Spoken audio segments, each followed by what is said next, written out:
Hi there, this is James from Social Intents, and in this video I'll show you how to connect your WhatsApp business account to Social Intents and set up the team shared inbox so your entire support or sales team can reply to WhatsApp messages right from your inbox from Microsoft Teams, Slack, or Google Chat. By the end of this short demo, you'll have WhatsApp fully connected and ready for your team to start chatting with customers all in one place. So let's start by logging into your Social Intents account. I've already done that here. You can set up a free 14-day trial if you like to test this out. Once logged in, you go to the integration section and you'll see where you can set up your Microsoft Teams, Slack, Google Chat integrations, and then we're interested in the WhatsApp one right here.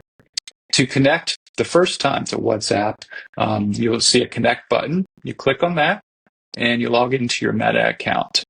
So we assume that you've set up the WABA account with your WhatsApp phone number, your business phone number. So I'm going to connect here and continue through the process. So I have a business portfolio and I have some phone numbers that I've already verified on WhatsApp.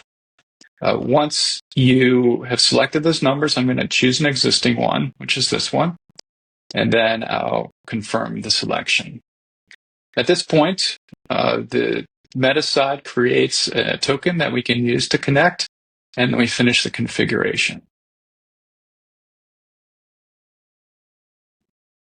So once this is done, you'll see the phone number that you've connected to WhatsApp, and then we'll want to make sure that we're routing the phone messages to the right place. So we go down to the settings link in Social Intents to client settings, and there'll be a WhatsApp settings area. So you should see your phone number selected here, and then you can route to a particular chat widget. So by default, you have this one called Live Chat. It's the setup with configuration, the same one you can deploy to your website, but you can have it set up to answer with AI initially, and then escalate to your agents, whether in the dashboard or in Teams, or you can have your agents answer immediately. So in our example here, we set it to have the ChatGPT answer initially.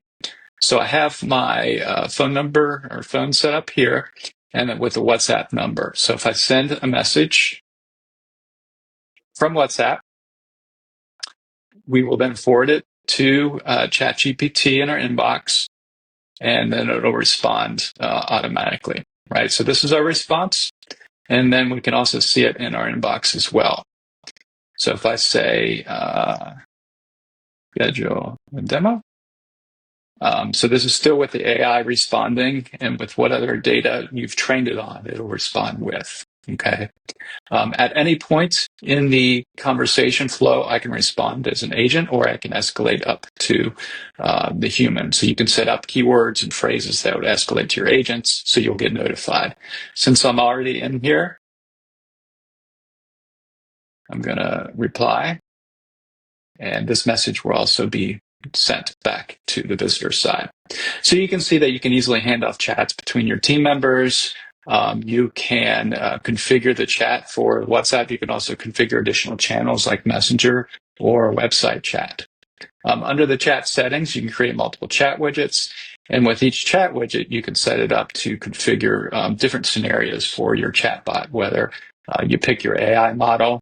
You can set up training documents and URLs based on website content and configure the AI just for your specific needs. So that's it. If you'd like additional details or a walkthrough, reach out to our support team, or you can check out our help articles at help.socialintents.com. Thanks for watching.